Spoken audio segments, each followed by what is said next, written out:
Erguido y orgulloso frente a la costa de Dubái, se levanta uno de los edificios más asombrosos del planeta.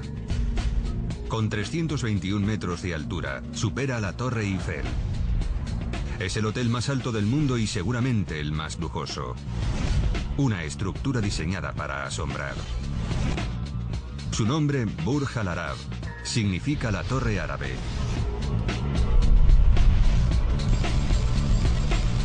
Pero la construcción de este icono del siglo XXI fue un reto que empujó hasta el límite a todos los involucrados. En noviembre de 1994 comienza la construcción del hotel más alto y lujoso del mundo. La presión se nota desde el primer día. Con los ojos de todo el mundo mirándoles, los responsables del proyecto no pueden fallar a su cliente. El jeque Mohammed bin Rashid Al Maktoum, príncipe heredero de Dubái, es el visionario que hay detrás del asombroso edificio. El proyecto es su respuesta a la crisis económica que se avecina para su país, como muy bien sabe su asesor de confianza, el sultán bin al-Sulayim. Sabía que acabaríamos sin petróleo, que el petróleo terminaría por acabarse algún día, y solo teníamos dos oportunidades: o reaccionar y buscar alternativas para sostener al pueblo de Dubái, o sentarnos a esperar ayuda.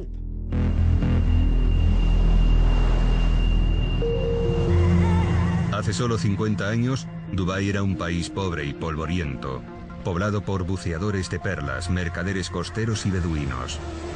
Pero en los años 60 se descubrió petróleo y la repentina inyección de petrodólares transformó el sultanato. Pero los geólogos prevén que el petróleo se acabe en 2016. La buena vida podría acabarse tan rápido como surgió, en cuanto los pozos se sequen. La respuesta a la supervivencia económica de Dubái se halla en su geografía. El diminuto emirato del remoto Golfo Pérsico ocupa una superficie que apenas dobla la de Londres. Pero dispone de tres recursos sin explotar: sol, arena y mar. Y el jeque Mohammed tomó una decisión crucial para evitar la debacle económica futura del emirato: transformar su país en uno de los destinos turísticos más exclusivos del mundo. Un refugio para los ricos del Golfo Pérsico.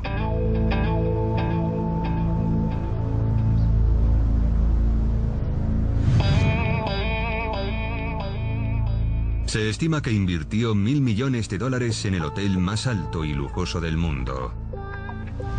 El Burj Al Arab, de 7 estrellas. Creo que fue importante para poner a Dubái en el mapa. No existe un hotel igual. Hacía falta valor para construirlo, y el jeque Mohammed lo tiene. La valentía del jeque quedó patente cuando eligió como arquitectos a un joven y radical equipo británico que se atrevió a aceptar el reto a pesar de su corta experiencia. Su jefe era el arquitecto Tom Wright. Teníamos una edad media de 32 años. Y ni una sola cana. Ninguno de nosotros había construido edificios de más de 15 pisos. Me sobrecogió la escala y la inmensidad del proyecto. Tom Wright y sus compañeros eran famosos por su innovadora ingeniería, pero estaban acostumbrados a construir colegios y oficinas. Pero Dubái es un país en el que los contactos marcan la diferencia, y ellos tenían un contacto en el gabinete del emir que les permitió acceder al jeque. El jeque se quedó tan impresionado con el concepto inicial que les contrató de inmediato. Entonces Wright tuvo que transformar sus bocetos en un diseño tan reconocible que se convirtiera en un símbolo internacional. Pasamos muchas noches sin dormir, preocupados por si el diseño no resultaba todo lo emblemático que era necesario. Wright sabía que tenía que esforzarse al límite porque un edificio solo se transforma en un icono cuando su forma es sencilla pero única. Nos dimos cuenta de que sí se podía dibujar un edificio con sencillez, con pocos trazos, y se podía reconocer instantáneamente, como en este caso las pirámides de Egipto. Se había creado un icono. Y en el mundo solo hay unas 10 construcciones que hayan alcanzado este estatus, como la Ópera de Sídney. Con un par de líneas ya se sabe lo que es y dónde está ubicada, como pasa con la Torre Eiffel de París. Falta la bandera en lo alto. ¿Podían competir Tom y su equipo con Gustave Eiffel? Era un desafío que solo se presenta una vez en la vida. Pero los quebraderos de cabeza dieron su fruto cuando Tom dijo Eureka. Estábamos tomando una cerveza cuando vimos salir un barco del Club de Vela de Dubái. Tuvimos una sensación de excitación e ilusión y supimos que teníamos delante la inspiración. Era una forma sencilla, con pocas líneas, con los elementos de un edificio icónico, simple y reconocible al instante. El concepto despertó enseguida la imaginación del jeque. Una vela henchida por el viento que tenía un profundo significado para el pueblo de Dubái, dada su tradición marinera. Para completar la imagen náutica, Wright quería que la estructura emergiera del agua como un inmenso yate. Pero haría falta cimentarla sobre una isla y no existía ninguna.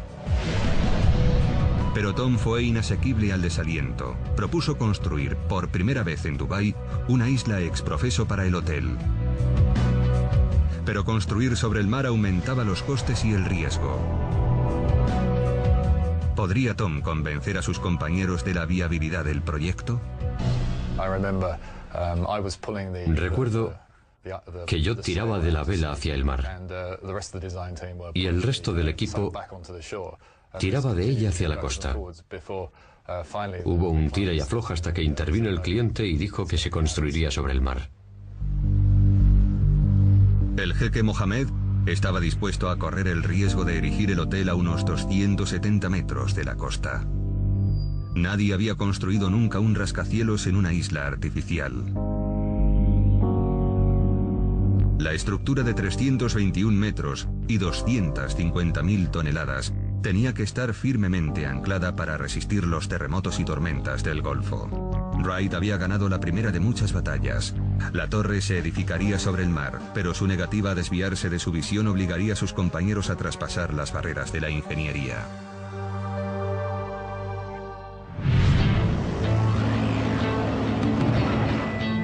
A principios de 1995 el equipo ya trabajaba en la primera fase, la construcción de una isla plana.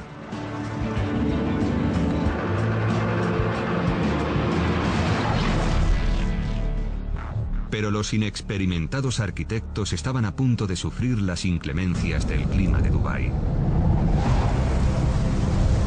El 27 de abril un shamal, una potente tormenta, barrió las costas del Golfo con brutalidad. En su trayectoria encontró un grupo de barcazas de construcción cargadas con 10.000 toneladas de roca cada una. Los arquitectos estaban preparados para cualquier cambio de clima, pero la tormenta superó sus expectativas, como cuenta Simon Crisp. Había olas de 3 y 4 metros que barrían la playa. Y ver la magnitud de las olas fue una advertencia para nosotros. Una enorme barcaza se soltó y se estrelló contra la costa. El equipo se dio cuenta de los daños que podían causar tormentas similares al hotel. Fue una demostración de la fuerza que tienen las aguas del Golfo Pérsico cuando se enfurecen. La decisión de los arquitectos de exponer la estructura a esas fuerzas pudo haber tenido graves consecuencias. Los ingenieros tendrían que luchar para construir una isla plana capaz de resistir la furia de la naturaleza.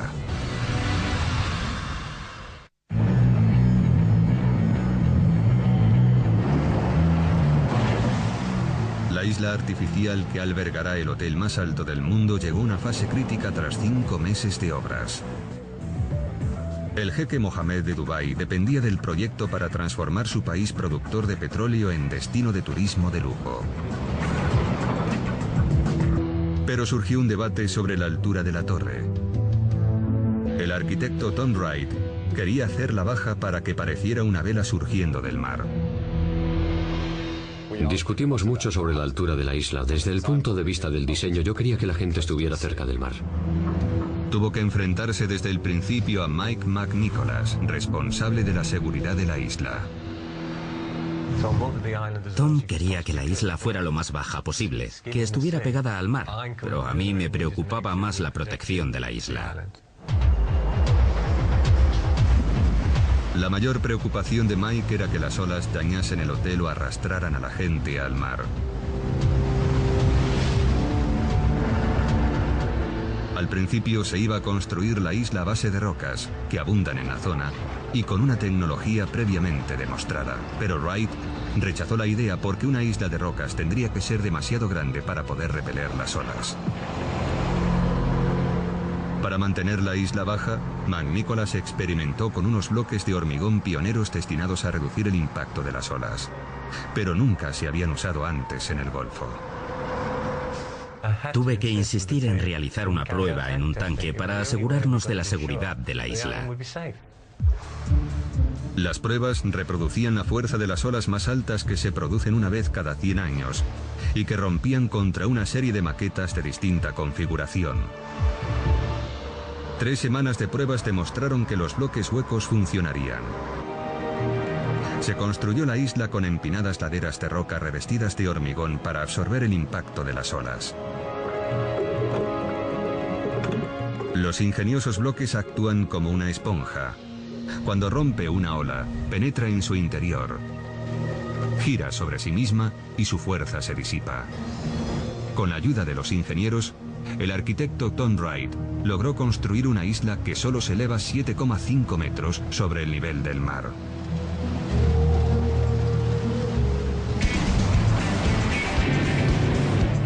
Entonces se comenzó la segunda fase de la obra. Se insertaron en el suelo del centro de la isla pilotes de acero de 20 metros de largo para crear un encofrado triangular de acero que constituiría el exterior del sótano del hotel una vez vaciado su interior de arena.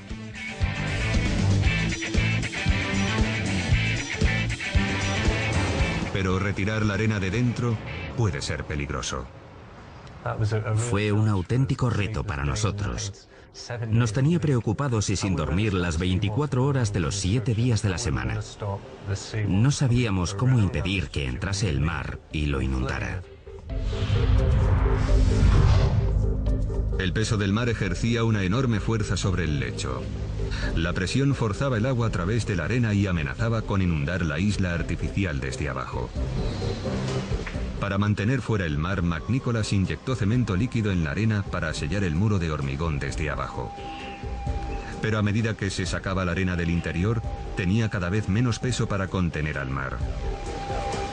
Hubo que poner a prueba el sellaje de cemento hasta el límite.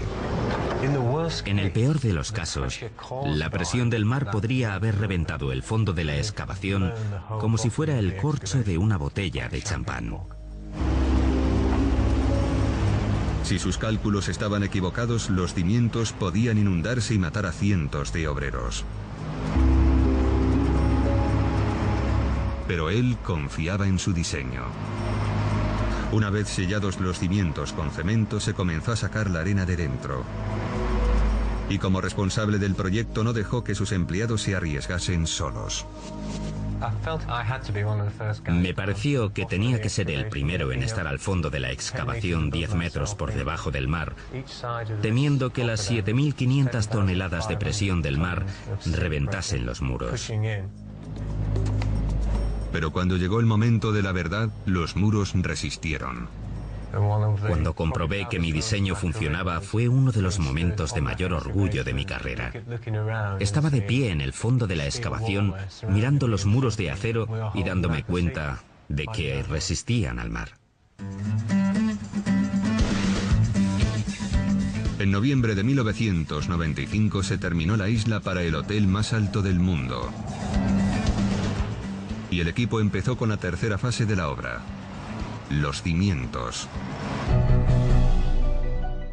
El apoyo que necesita un rascacielos siempre es enorme, pero en el caso de esta torre existía un reto añadido. Nunca se había hecho nada parecido sobre tierra ganada al mar. Era una torre de más de 300 metros sobre una isla artificial de 7 metros de altura en pleno Golfo Pérsico. Los problemas se multiplicaron cuando las primeras perforaciones trajeron malas noticias. A pesar de haber perforado el lecho marino a 180 metros de profundidad, no se encontró roca sólida. Pero los arquitectos permanecieron confiados a pesar de esta complicación. A cualquier persona le parecería una locura construir algo así sobre arena y además en el mar. ¿Cómo podría resistir la estructura los terremotos y los vientos de 150 kilómetros por hora si solo estaba sostenida por arena?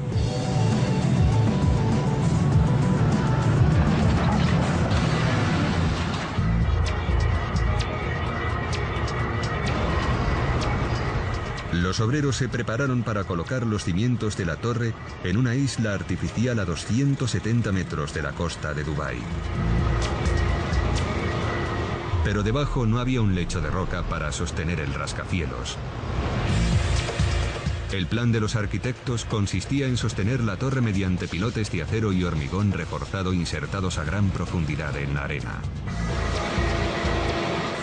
Pero, ¿qué impediría que se hundiera la estructura? Dependía de un efecto conocido como fricción de la piel, que es la resistencia que impide que dos superficies rugosas se deslicen una sobre la otra. La fricción de la piel, en este caso, se producía entre la arena y la superficie del pilote. Y cuanto más largo y profundo es el pilote, mayor es el efecto. Voy a demostrarlo golpeándolo. Con los primeros impactos, se mueve enseguida, pero luego se queda rígido. Y no lo estoy golpeando con más o menos fuerza. Es que la fricción de la piel está empezando a surtir efecto. Una vez que la fricción entre el pilote y la arena equivale a la carga del martillo, el pilote se detiene. Pero el plan de Crisp solo funcionaba si la arena era lo bastante compacta para crear resistencia alrededor de los pilotes. Por ello hubo que recabar muestras de arena y enviarlas en contenedores sellados para ser analizadas. Si la arena resultaba estar demasiado suelta, los pilotes que sostendrían el edificio podrían venirse abajo. Y la geografía de Dubái ofrece motivos de preocupación. Se halla sobre una gran falla, por lo cual es proclive a los terremotos.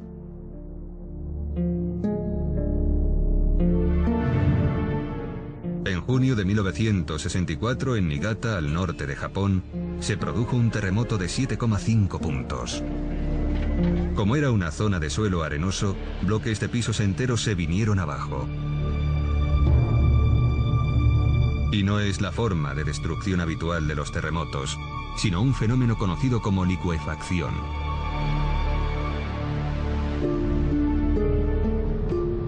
Cuando se agitan los granos de arena suelta, se rellenan las bolsas de aire. La arena se compacta y ocupa menos espacio.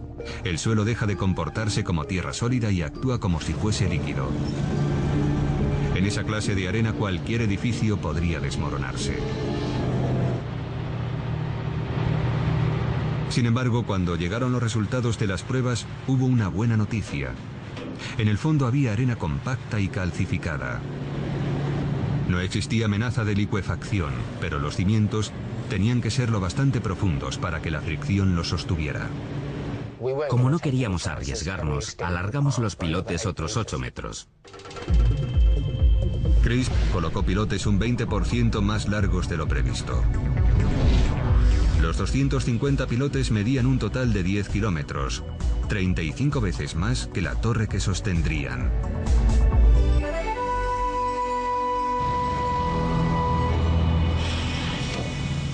El edificio tenía que resistir lo peor que pudiera producirse en el Golfo. El hotel tiene esbeltas paredes de hormigón que no son capaces de resistir a los elementos por sí solas. Para mantenerlas firmes frente a vendavales y terremotos, los arquitectos diseñaron una solución visualmente espectacular, una gigantesca estructura exterior conocida como exoesqueleto. Una serie de grandes cercas diagonales sujetan dos enormes arcos de acero a la columna del hormigón de detrás del hotel. El diseño de Wright hace único este edificio. Pero las grandes cerchas diagonales supusieron un infierno para Anthony McCarter, el ingeniero que tuvo que diseñarlas. Me provocaron 4 meses de angustia, noches sin dormir, preocupaciones y ansiedad. Tenían que ser muy fuertes para sujetar el exoesqueleto, pero su estética también era vital. Resultaba crítico que las diagonales fueran elegantes y bellas, porque eran muy visibles.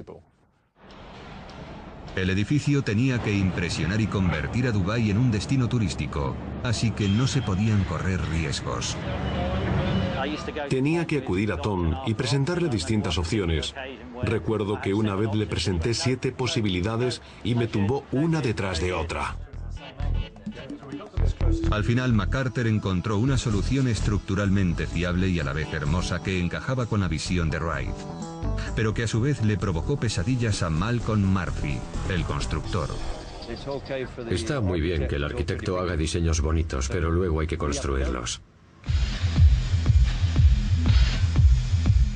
Encontró una fábrica a 15 kilómetros de la obra capaz de soldar las cerchas, cada una de las cuales medía más que un Airbus A380 y pesaba más que 20 autobuses de 2 pisos.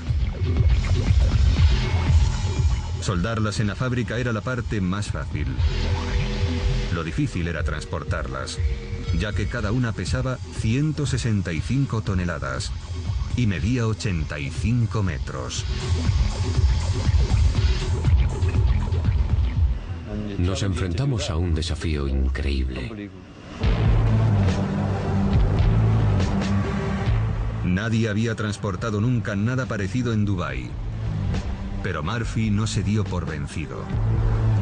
Trajo uno de los mayores vehículos de transporte del mundo, una bestia con 80 ruedas, que viajó hasta la obra a un ritmo de 6 kilómetros por hora. La policía tuvo que cerrar las carreteras y retirar los semáforos para que pasara. Y cuando llegó la obra, los constructores se encontraron con el siguiente obstáculo. Las cerchas de 165 toneladas tienen que ser izadas hasta su sitio. El arquitecto se negó a que las partiésemos en 3, como queríamos, porque por estética no quería que existieran soldaduras. Así que hubo que encontrar la forma de izar enteras las cerchas a una altura de 200 metros, el doble que la Estatua de la Libertad. Tuvimos que meditarlo mucho, porque ni siquiera las 3 grúas gigantescas que teníamos nos servían para ello. Murphy tuvo que irse más lejos a buscar una solución y se trajo a un especialista en levantamientos de Singapur. Su equipo empleó cabestrantes, como las que se emplean en las plataformas petrolíferas, colocadas en lo alto de unos voladizos a 15 metros del edificio, y sujetaron los extremos de las cinchas con cables de 225 toneladas de resistencia. La mañana en que izamos la primera estábamos nerviosísimos. Esa semana 30 o 40 personas pasaron varias noches sin dormir preparándose para el primer izamiento. Los 2 enormes cabestrantes resistieron el tirón e izaron lenta y laboriosamente la enorme plataforma por un lateral del edificio. Salió todo según lo planeado, pero Murphy y su equipo tuvieron que enfrentarse a un reto final, ya que las cerchas llevaban aparejada una complicación más. Había que colocarlas en su sitio con una precisión exacta, pero Dubái tiene un clima con variaciones de temperatura de hasta 14 grados en un mismo día, lo que provocaría la contracción y expansión de las cerchas, un problema conocido como expansión térmica. Es la pesadilla de cualquier trabajador del acero, trabajar en el desierto a 50 grados. El acero se expande con el calor y se contrae con el frío. Vale, encendedlo ya. Vamos a calentar el acero para darles una idea del efecto de las temperaturas del desierto. El calor hace que las moléculas se muevan más rápido y vayan más lejos, y la longitud de este tubo de 15 metros crece visiblemente. ¿Qué os había dicho? El acero se expande con el calor. Las cerchas diagonales de la torre podían expandirse y contraerse hasta 5 centímetros en 24 horas. Y nunca encajarían en el punto exacto sin una solución ingeniosa. Lo estuvieron pensando los ingenieros, los fabricantes de acero, los de estructuras, los arquitectos. Todos tratamos de solucionarlo. Y al final la solución se le ocurrió a un arquitecto. En el marco de la estructura, un soporte de fijación con una gran arandela con el agujero descentrado giraba hasta que se alineaba con el agujero de la cercha diagonal. Después se insertaba una clavija de acero de 30 centímetros entre ambos agujeros para unirlos. Este inteligente mecanismo proporcionó al equipo los 5 centímetros de margen necesarios para instalar y fijar las cerchas en su sitio. Cuando colocamos la clavija, descorchamos botellas de champán. Fue increíble. Pero no había tiempo para celebraciones porque los primeros invitados, los más importantes, llegarían antes del año 2000, con lo cual solo disponían de 36 meses para finalizar la obra. La visión del jefe Mohamed significaba que teníamos que terminarlo no para mañana, sino para ayer.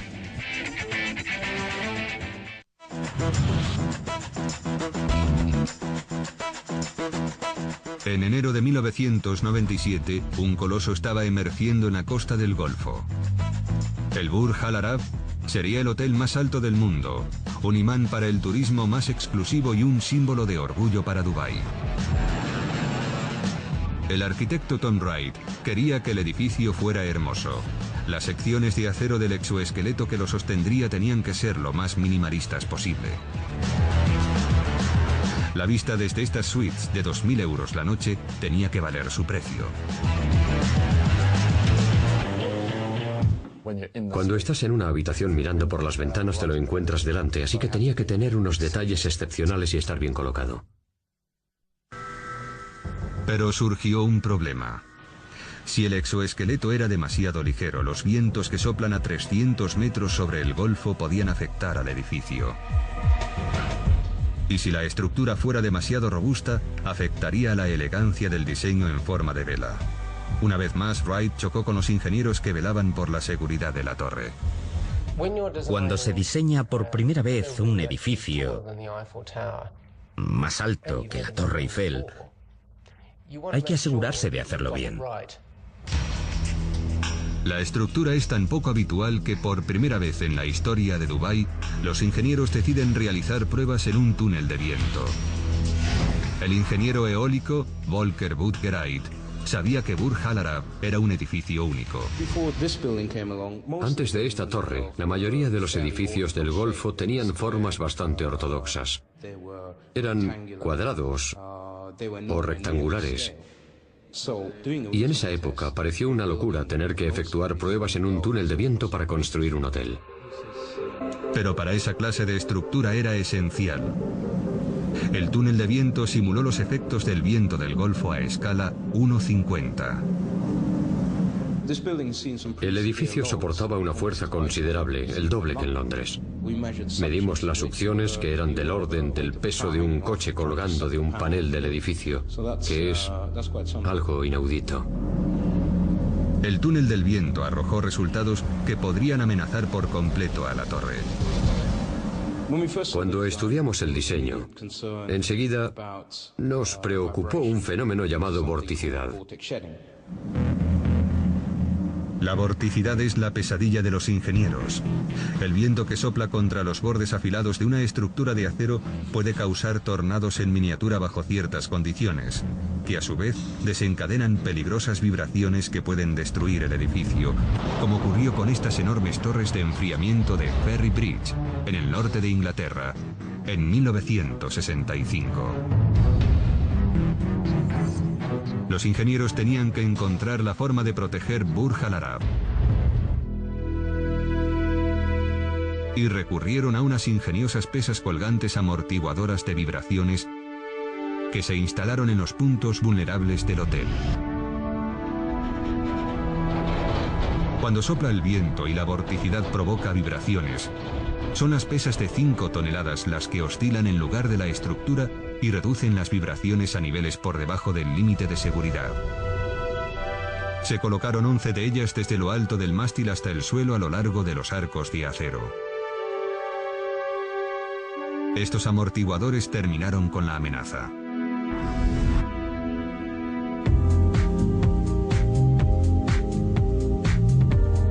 En junio de 1997, Dubái seguía reinventándose como destino turístico de lujo.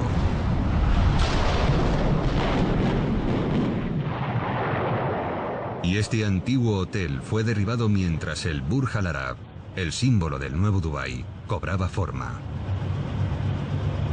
30 meses antes de la fecha límite se comenzó a construir el mayor reto para la ingeniería.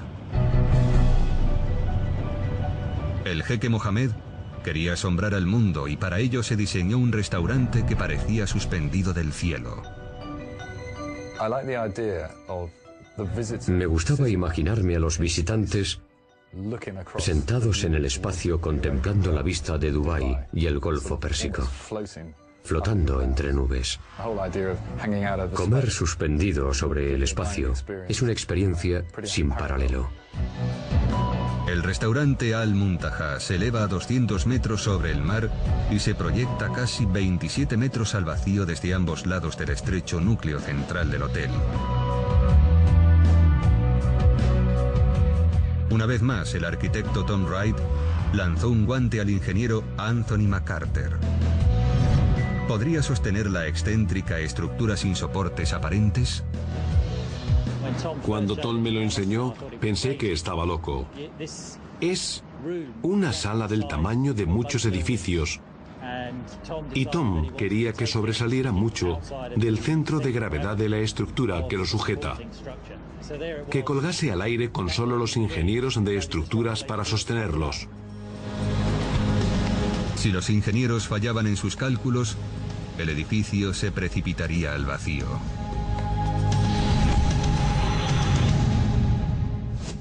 McCarter encontró una solución para desafiar la gravedad que superó los límites de la ingeniería.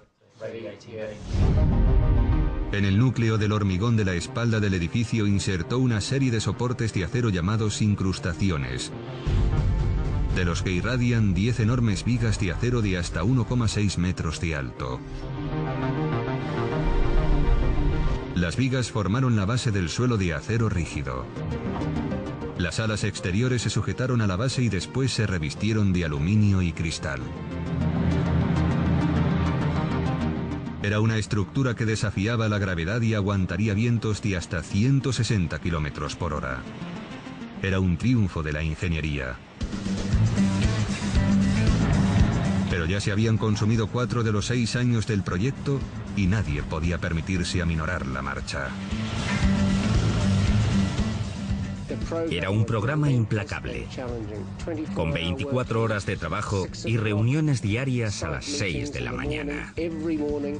Vivíamos, dormíamos y respirábamos con el edificio. Era un reto diseñarlo y construirlo en el plazo oficial. El hotel se iba a inaugurar para celebrar el año 2000 y solo faltaban 2 años. Los medios de comunicación mundiales querían comprobar si el hotel ofrecía lo que el jeque prometía y si se acabaría a tiempo. Y la única forma de terminarlo era comenzar a decorar su interior mucho antes de acabar su exterior. En un clima templado no plantearía problemas, pero en Dubái se alcanzan los 49 grados con una humedad del 100%. Y en esas condiciones no se puede trabajar en detalles delicados como el pan de oro, la seda y la madera tallada.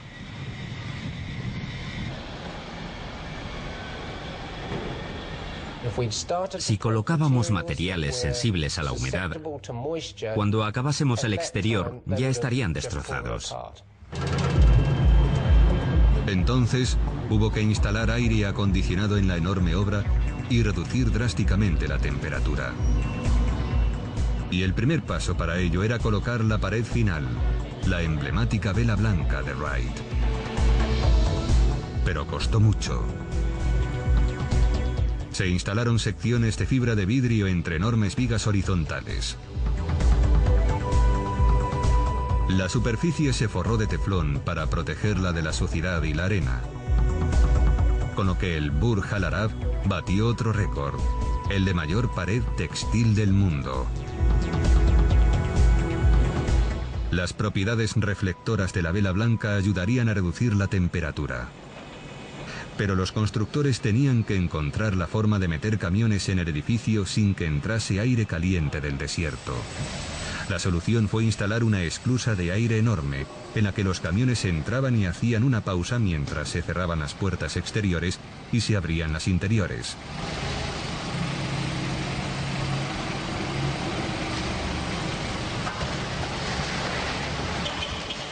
Con la esclusa de aire y la vela, el edificio ya estaba sellado. Pero enfriar un espacio tan grande en obras supuso todo un desafío.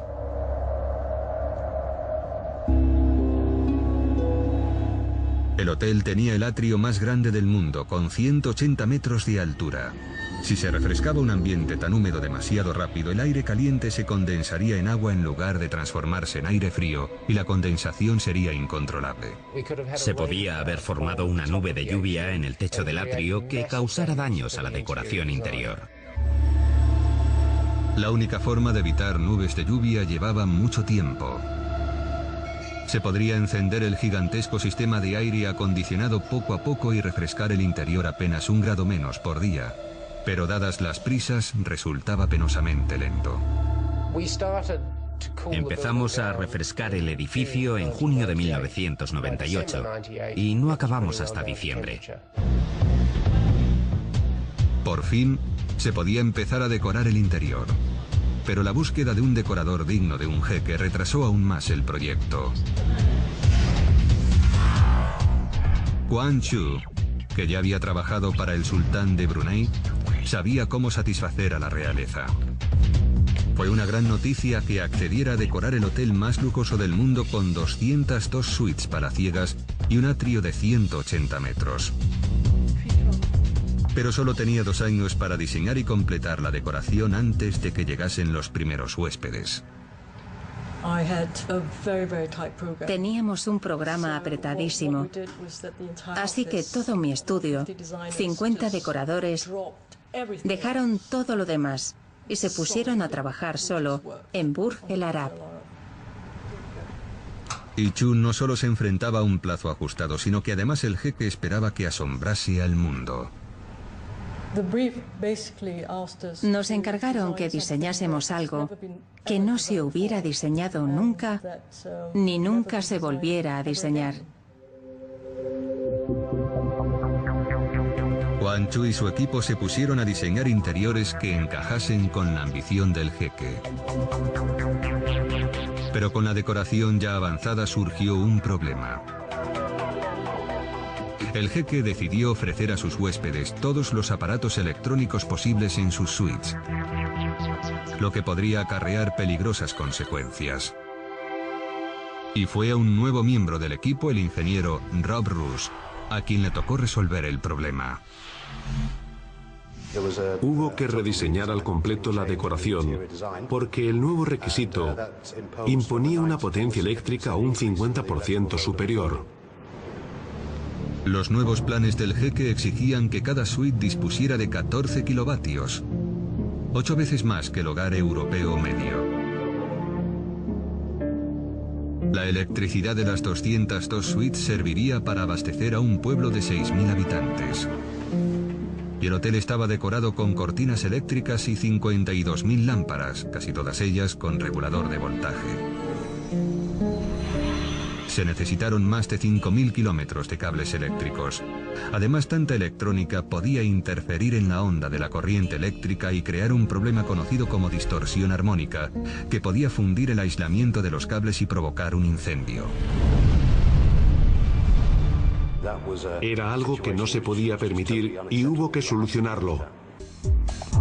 Para ello, hubo que elevar la ingeniería eléctrica a un nuevo nivel. Se diseñó un sistema de filtro armónico que detectaba la corriente eléctrica y enviaba una corriente refleja para contrarrestarla. Se llama antifase y actúa como el ruido que afecta a los auriculares.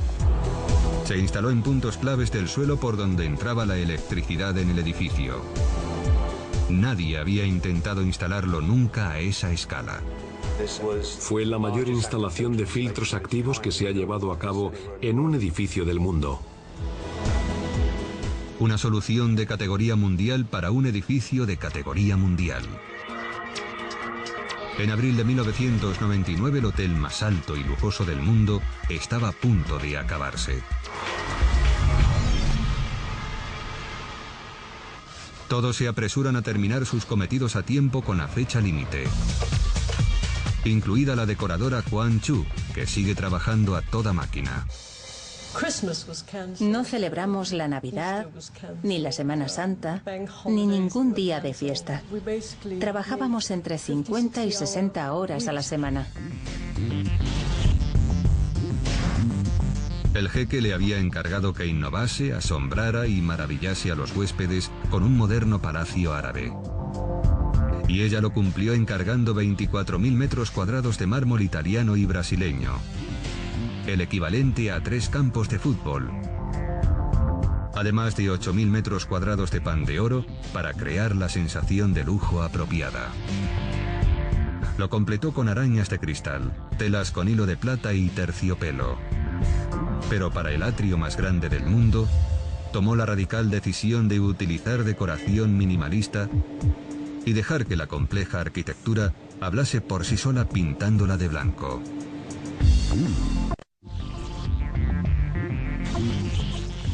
La decoración cumplió los plazos.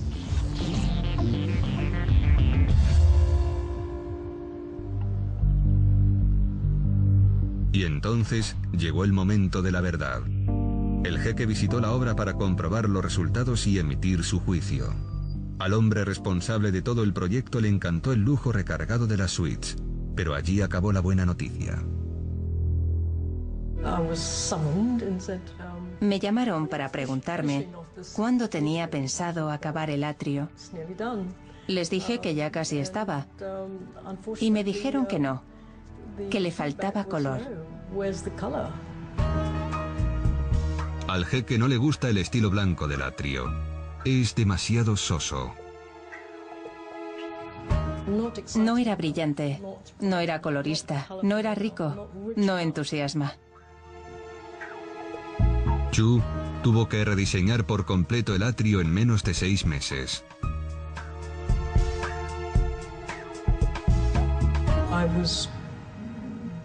Vivía literalmente en el hotel, corriendo de un lado a otro. Era su última oportunidad de hacerlo bien, así que decidió impresionar. Creó un espectáculo de luces para iluminar la pared de tela más alta del mundo y diseñó fuentes con juegos de agua para el vestíbulo.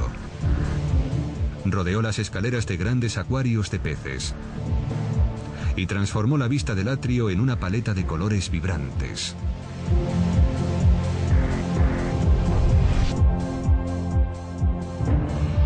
Todos contuvieron la respiración pensando si satisfacería al jeque. Era pura adrenalina. Estuve días sin dormir antes de la inauguración. La respuesta del jeque fue muy positiva.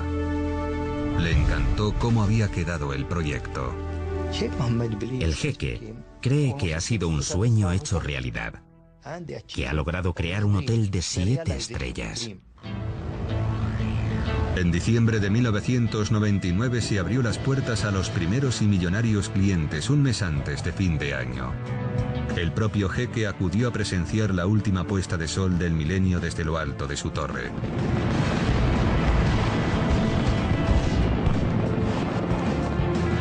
Los arquitectos han cumplido con su trabajo. Todos los aspectos del icónico edificio son extraordinarios. En el restaurante de la planta baja, un equipo de buceadores cuida de 700 peces exóticos en un tanque de 280 metros cúbicos. Se puede confraternizar con los tiburones mientras se come. Y en la otra punta del hotel, en el restaurante suspendido, se puede cenar en pleno cielo en un espacio que es toda una hazaña de la ingeniería.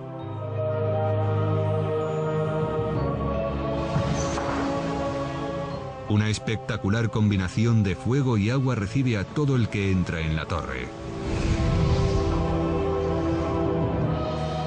Alojarse aquí no es barato. La suite más cara cuesta $28.000 la noche.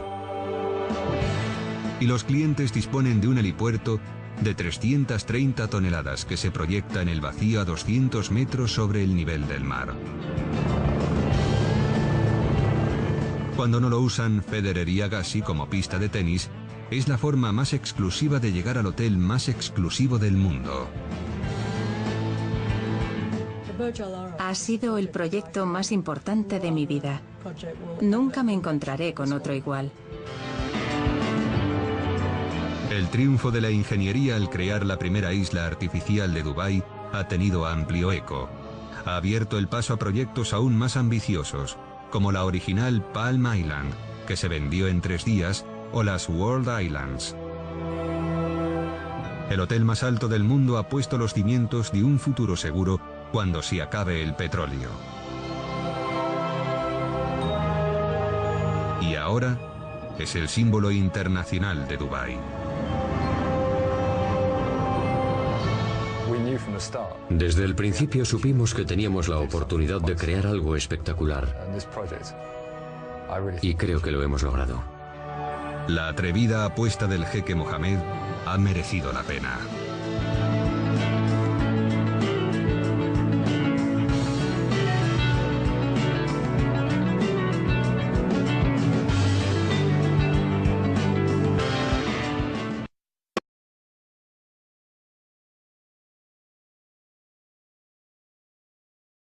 Cuenta de que sí se podía dibujar un edificio con sencillez, con pocos trazos, y se podía reconocer instantáneamente, como en este caso las pirámides de Egipto.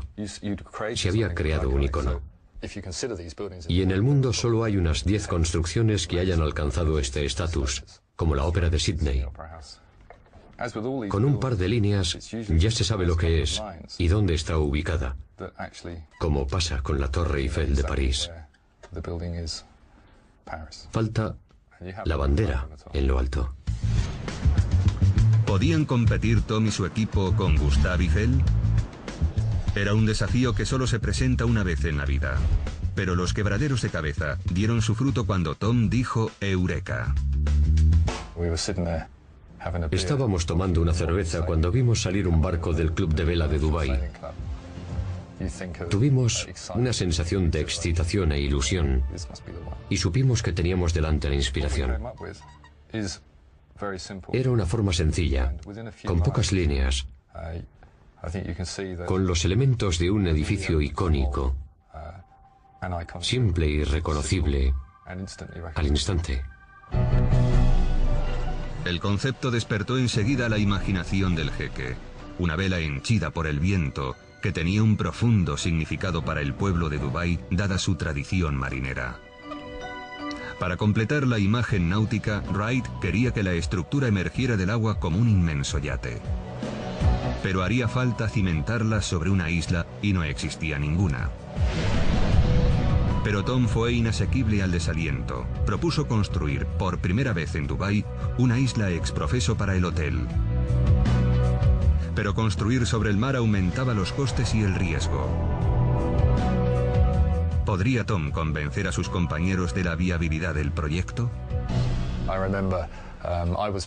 Recuerdo que yo tiraba de la vela hacia el mar y el resto del equipo tiraba de ella hacia la costa.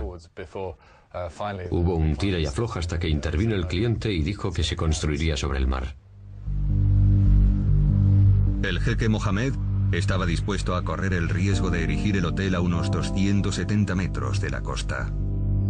Nadie había construido nunca un rascacielos en una isla artificial.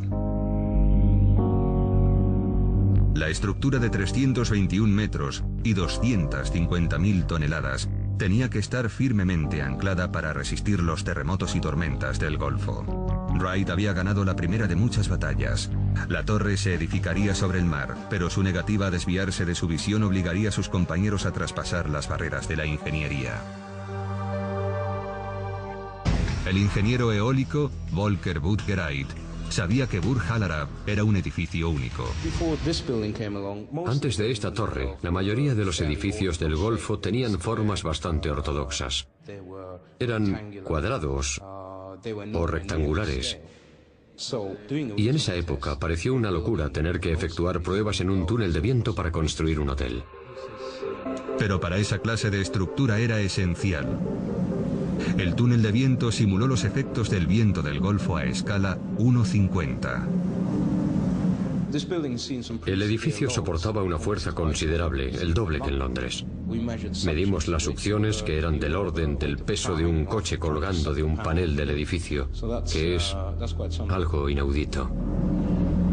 El túnel del viento arrojó resultados que podrían amenazar por completo a la torre. Cuando estudiamos el diseño, enseguida nos preocupó un fenómeno llamado vorticidad. La vorticidad es la pesadilla de los ingenieros. El viento que sopla contra los bordes afilados de una estructura de acero puede causar tornados en miniatura bajo ciertas condiciones, que a su vez desencadenan peligrosas vibraciones que pueden destruir el edificio, como ocurrió con estas enormes torres de enfriamiento de Ferry Bridge, en el norte de Inglaterra, en 1965.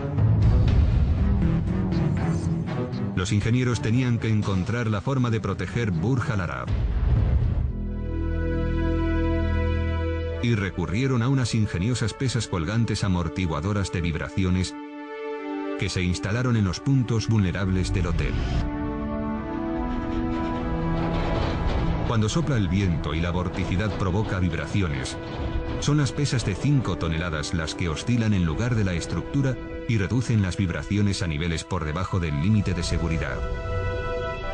Se colocaron 11 de ellas desde lo alto del mástil hasta el suelo a lo largo de los arcos de acero. Estos amortiguadores terminaron con la amenaza.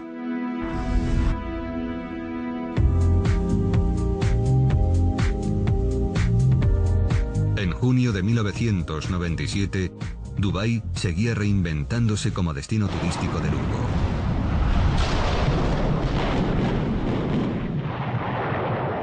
Y este antiguo hotel fue derribado mientras el Burj Al Arab, el símbolo del nuevo Dubái, cobraba forma. 30 meses antes de la fecha límite se comenzó a construir el mayor reto para la ingeniería. El jeque Mohammed quería asombrar al mundo y para ello se diseñó un restaurante que parecía suspendido del cielo. La electricidad en el edificio. Nadie había intentado instalarlo nunca a esa escala. Fue la mayor instalación de filtros activos que se ha llevado a cabo en un edificio del mundo. Una solución de categoría mundial para un edificio de categoría mundial. En abril de 1999, el hotel más alto y lujoso del mundo estaba a punto de acabarse. Todos se apresuran a terminar sus cometidos a tiempo con la fecha límite, incluida la decoradora Quan Chu, que sigue trabajando a toda máquina. No celebramos la Navidad, ni la Semana Santa, ni ningún día de fiesta. Trabajábamos entre 50 y 60 horas a la semana. El jeque le había encargado que innovase, asombrara y maravillase a los huéspedes con un moderno palacio árabe. Y ella lo cumplió encargando 24.000 metros cuadrados de mármol italiano y brasileño, el equivalente a 3 campos de fútbol, además de 8.000 metros cuadrados de pan de oro para crear la sensación de lujo apropiada. Lo completó con arañas de cristal, telas con hilo de plata y terciopelo. Pero para el atrio más grande del mundo, tomó la radical decisión de utilizar decoración minimalista y dejar que la compleja arquitectura hablase por sí sola pintándola de blanco.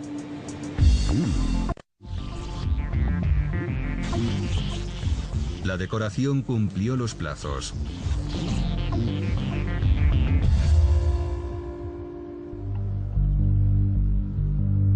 Y entonces llegó el momento de la verdad.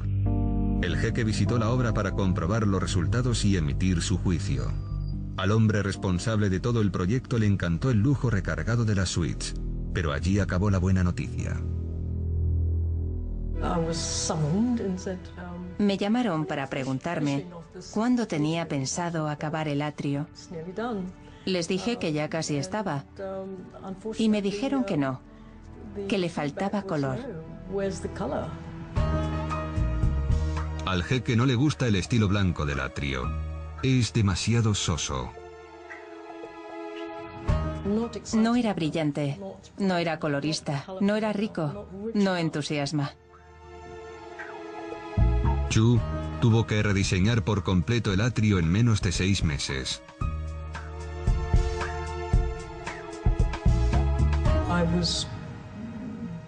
Vivía literalmente en el hotel, corriendo de un lado a otro. Alargamos los pilotes otros 8 metros. Crisp colocó pilotes un 20% más largos de lo previsto. Los 250 pilotes medían un total de 10 kilómetros, 35 veces más que la torre que sostendrían.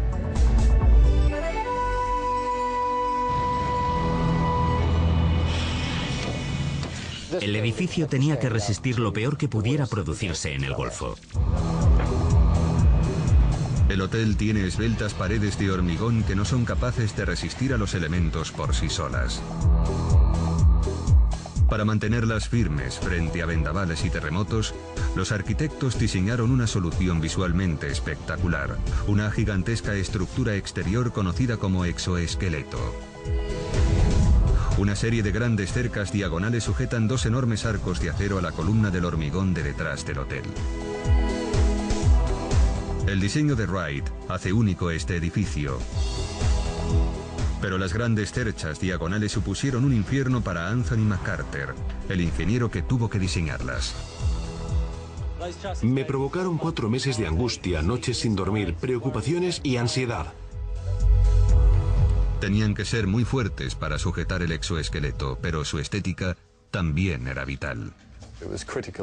Resultaba crítico que las diagonales fueran elegantes y bellas, porque eran muy visibles. El edificio tenía que impresionar y convertir a Dubái en un destino turístico, así que no se podían correr riesgos. Tenía que acudir a Tom y presentarle distintas opciones. Recuerdo que una vez le presenté 7 posibilidades y me tumbó una detrás de otra.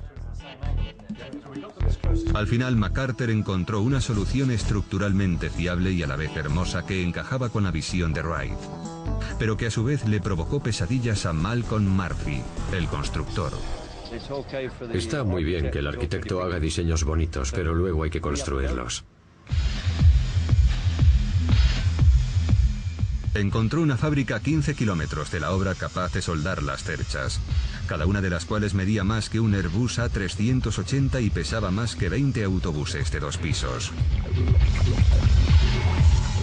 Soldarlas en la fábrica era la parte más fácil. Lo difícil era transportarlas, ya que cada una pesaba 165 toneladas y medía 85 metros. Nos enfrentamos a un desafío increíble. Nadie había transportado nunca nada parecido en Dubái. Pero Murphy no se dio por vencido. Las barreras de la ingeniería.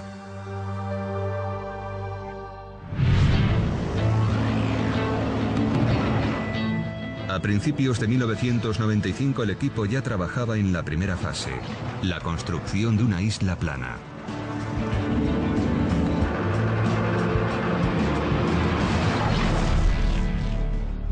Pero los inexperimentados arquitectos estaban a punto de sufrir las inclemencias del clima de Dubái. El 27 de abril un shamal, una potente tormenta, barrió las costas del Golfo con brutalidad. En su trayectoria encontró un grupo de barcazas de construcción cargadas con 10.000 toneladas de roca cada una. Los arquitectos estaban preparados para cualquier cambio de clima, pero la tormenta superó sus expectativas, como cuenta Simon Crisp. Había olas de 3 y 4 metros que barrían la playa. Y ver la magnitud de las olas fue una advertencia para nosotros. Una enorme barcaza se soltó y se estrelló contra la costa.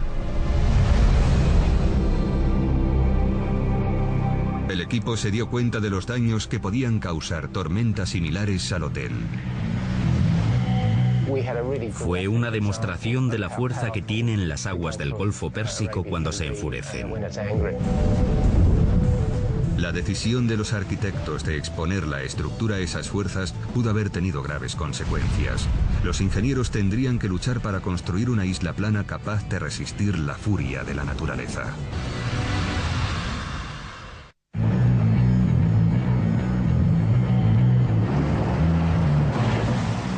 La isla artificial que albergará el hotel más alto del mundo llegó a una fase crítica tras 5 meses de obras. El jeque Mohammed de Dubái dependía del proyecto para transformar su país productor de petróleo en destino de turismo de lujo. Pero surgió un debate sobre la altura de la torre. El arquitecto Tom Wright quería hacerla baja para que pareciera una vela surgiendo del mar. Discutimos mucho sobre la altura de la isla. Desde el punto de vista del diseño, yo quería que la gente estuviera cerca del mar. Tuvo que enfrentarse desde el principio a Mike McNicholas, responsable de la seguridad de la isla. Tom quería que la isla fuera lo más baja posible, que estuviera pegada al mar, pero a mí me preocupaba más la protección de la isla. La mayor preocupación de Mike era que las olas dañasen el hotel o arrastraran a la gente al mar. Al principio se iba a construir la isla a base de rocas, que abundan en la zona, y con una tecnología de 221 metros y 250.000 toneladas, tenía que estar firmemente anclada para resistir los terremotos y tormentas del Golfo. Wright había ganado la primera de muchas batallas. La torre se edificaría sobre el mar, pero su negativa a desviarse de su visión obligaría a sus compañeros a traspasar las barreras de la ingeniería.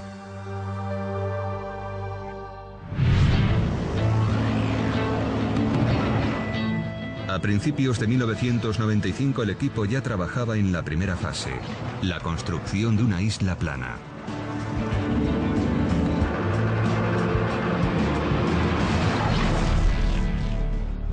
Pero los inexperimentados arquitectos estaban a punto de sufrir las inclemencias del clima de Dubái. El 27 de abril un shamal, una potente tormenta, barrió las costas del Golfo con brutalidad. En su trayectoria encontró un grupo de barcazas de construcción cargadas con 10.000 toneladas de roca cada una. Los arquitectos estaban preparados para cualquier cambio de clima, pero la tormenta superó sus expectativas, como cuenta Simon Crisp. Había olas de 3 y 4 metros que barrían la playa. Y ver la magnitud de las olas fue una advertencia para nosotros. Una enorme barcaza se soltó y se estrelló contra la costa.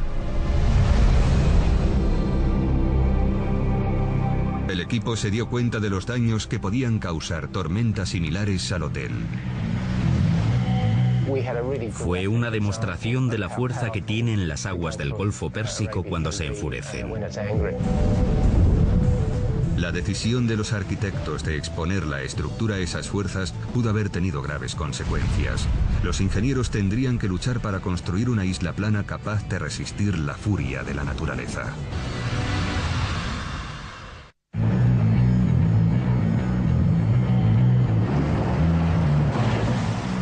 La isla artificial que albergará el hotel más alto del mundo llegó a una fase crítica tras 5 meses de obras.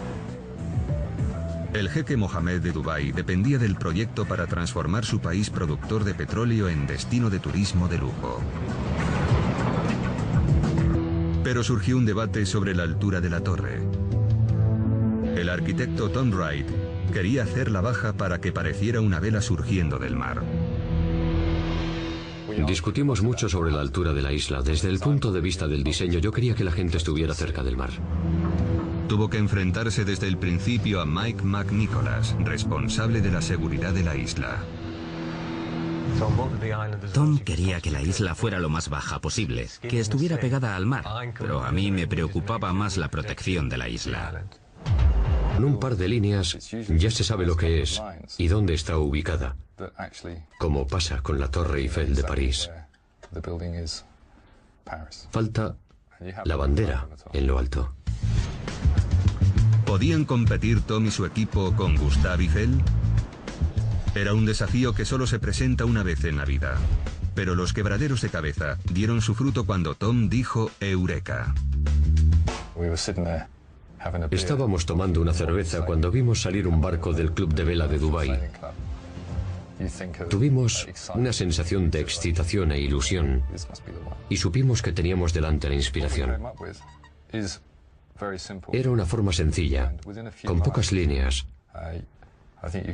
con los elementos de un edificio icónico, simple y reconocible al instante. El concepto despertó enseguida la imaginación del jeque. Una vela henchida por el viento que tenía un profundo significado para el pueblo de Dubái, dada su tradición marinera. Para completar la imagen náutica, Wright quería que la estructura emergiera del agua como un inmenso yate. Pero haría falta cimentarla sobre una isla y no existía ninguna. Pero Tom fue inasequible al desaliento. Propuso construir, por primera vez en Dubái, una isla exprofeso para el hotel. Pero construir sobre el mar aumentaba los costes y el riesgo. ¿Podría Tom convencer a sus compañeros de la viabilidad del proyecto?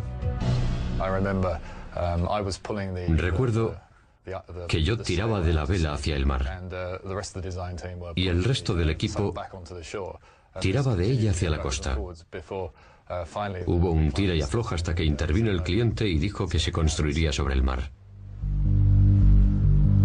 El jeque Mohamed estaba dispuesto a correr el riesgo de erigir el hotel a unos 270 metros de la costa. Nadie había construido nunca un rascacielos en una isla artificial. La estructura de 321 metros y 250.000 toneladas tenía que estar firmemente anclada para resistir los terremotos y tormentas del Golfo. Wright había ganado la primera de muchas batallas. La torre se edificaría sobre el mar, pero su negativa a desviarse de su visión obligaría a sus compañeros a traspasar las barreras de la ingeniería.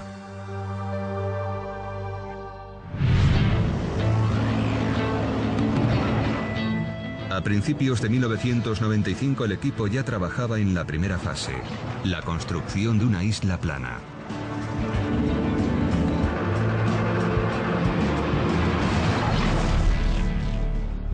Pero los inexperimentados arquitectos estaban a punto de lo del centro de la isla pilotes de acero de 20 metros de largo para crear un encofrado triangular de acero que constituiría el exterior del sótano del hotel una vez vaciado su interior de arena.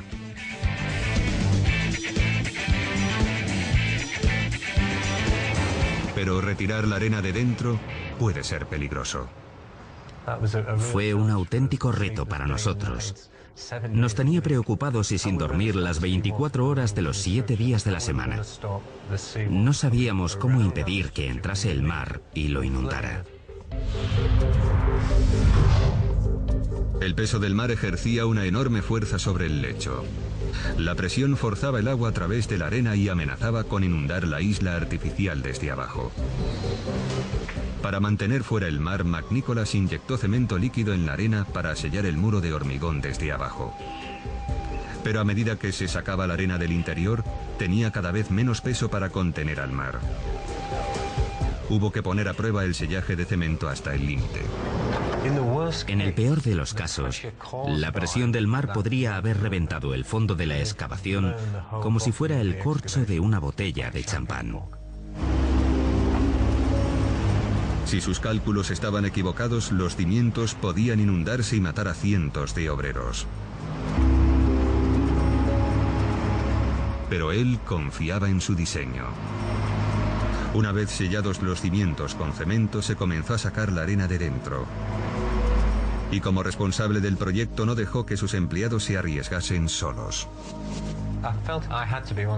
Me pareció que tenía que ser el primero en estar al fondo de la excavación 10 metros por debajo del mar, temiendo que las 7.500 toneladas de presión del mar reventasen los muros. Pero cuando llegó el momento de la verdad, los muros resistieron. Cuando comprobé que mi diseño funcionaba, fue uno de los momentos de mayor orgullo de mi carrera. Estaba de pie en el fondo de la excavación, mirando los muros de acero y dándome cuenta de que resistían al mar. En noviembre de 1995 se terminó la isla para el hotel más alto del mundo. Y el equipo empezó con la tercera fase de la obra: los cimientos. El apoyo que necesita un rascacielos siempre es enorme, pero en el caso de esta torre existía un reto añadido. Nunca se había hecho nada parecido sobre tierra ganada al mar. Era una torre de más de 300 metros sobre una isla artificial de 7 metros de altura en pleno Golfo Pérsico. Mirando por las ventanas te lo encuentras delante, así que tenía que tener unos detalles excepcionales y estar bien colocado. Pero surgió un problema. Si el exoesqueleto era demasiado ligero, los vientos que soplan a 300 metros sobre el golfo podían afectar al edificio. Y si la estructura fuera demasiado robusta, afectaría a la elegancia del diseño en forma de vela. Una vez más, Wright chocó con los ingenieros que velaban por la seguridad de la torre. Cuando se diseña por primera vez un edificio más alto que la Torre Eiffel, hay que asegurarse de hacerlo bien. La estructura es tan poco habitual que por primera vez en la historia de Dubái, los ingenieros deciden realizar pruebas en un túnel de viento. El ingeniero eólico Volker Budgereit sabía que Burj Al Arab era un edificio único. Antes de esta torre, la mayoría de los edificios del Golfo tenían formas bastante ortodoxas. Eran cuadrados o rectangulares. Y en esa época pareció una locura tener que efectuar pruebas en un túnel de viento para construir un hotel. Pero para esa clase de estructura era esencial. El túnel de viento simuló los efectos del viento del Golfo a escala 1:50. El edificio soportaba una fuerza considerable, el doble que en Londres. Medimos las succiones, que eran del orden del peso de un coche colgando de un panel del edificio, que es algo inaudito. El túnel del viento arrojó resultados que podrían amenazar por completo a la torre. Cuando estudiamos el diseño, enseguida nos preocupó un fenómeno llamado vorticidad. La vorticidad es la pesadilla de los ingenieros. El viento que sopla contra los bordes afilados de una estructura de acero puede causar tornados en miniatura bajo ciertas condiciones, que a su vez desencadenan peligrosas vibraciones que pueden destruir el edificio, como ocurrió con estas enormes torres de enfriamiento de Ferry Bridge, en el norte de Inglaterra, en 1965. Los ingenieros tenían que encontrar la forma de proteger Burj Al Arab. Y recurrieron a unas ingeniosas pesas colgantes amortiguadoras de vibraciones que se instalaron en los puntos vulnerables del hotel.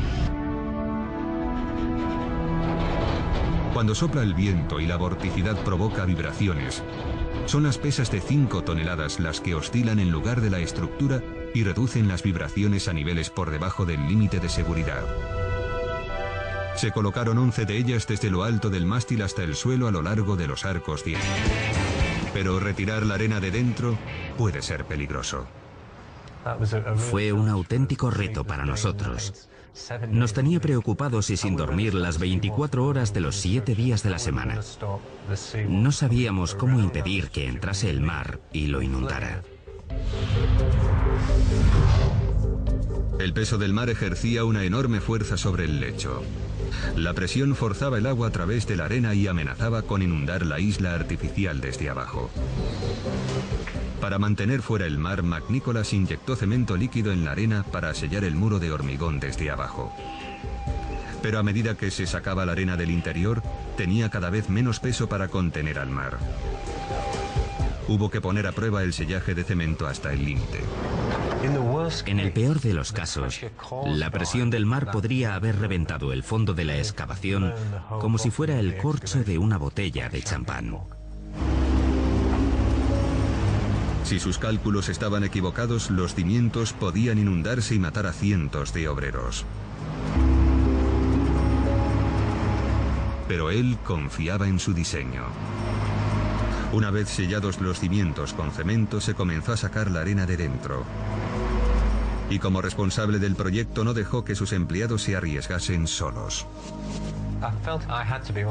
Me pareció que tenía que ser el primero en estar al fondo de la excavación 10 metros por debajo del mar, temiendo que las 7.500 toneladas de presión del mar reventasen los muros. Pero cuando llegó el momento de la verdad, los muros resistieron. Cuando comprobé que mi diseño funcionaba, fue uno de los momentos de mayor orgullo de mi carrera. Estaba de pie en el fondo de la excavación, mirando los muros de acero y dándome cuenta de que resistían al mar. En noviembre de 1995 se terminó la isla para el hotel más alto del mundo. Y el equipo empezó con la tercera fase de la obra: los cimientos. El apoyo que necesita un rascacielos siempre es enorme, pero en el caso de esta torre existía un reto añadido. Nunca se había hecho nada parecido sobre tierra ganada al mar. Era una torre de más de 300 metros sobre una isla artificial de 7 metros de altura en pleno Golfo Pérsico. Los problemas se multiplicaron cuando las primeras perforaciones trajeron malas noticias. A pesar de haber perforado el lecho marino a 180 metros de profundidad, no se encontró roca sólida. Pero los... Erguido y orgulloso frente a la costa de Dubái, se levanta uno de los edificios más asombrosos del planeta. Con 321 metros de altura, supera a la Torre Eiffel. Es el hotel más alto del mundo y seguramente el más lujoso. Una estructura diseñada para asombrar. Su nombre, Burj Al Arab, significa la Torre Árabe.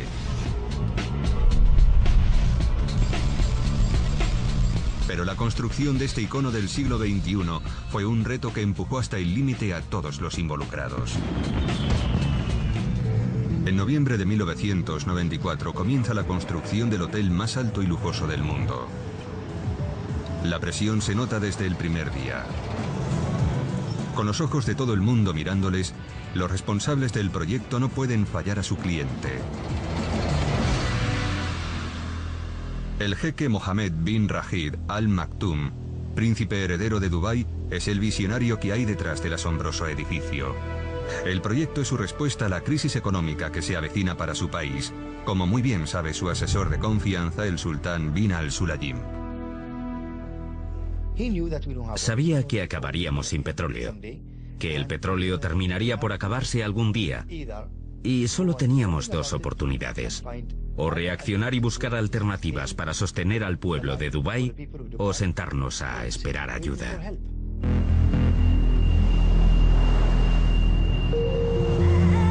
Hace solo 50 años, Dubái era un país pobre y polvoriento, poblado por buceadores de perlas, mercaderes costeros y beduinos.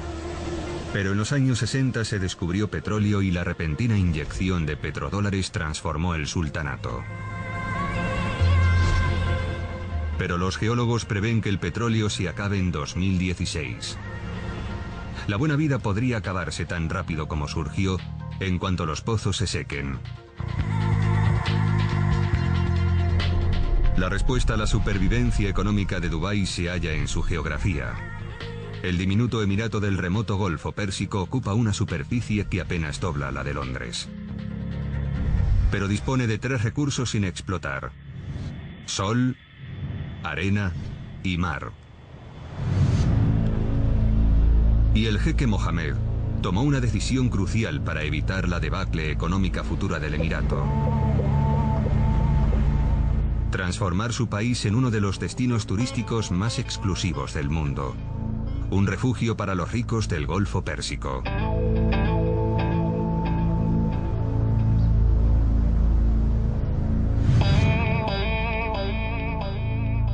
Se estima que invirtió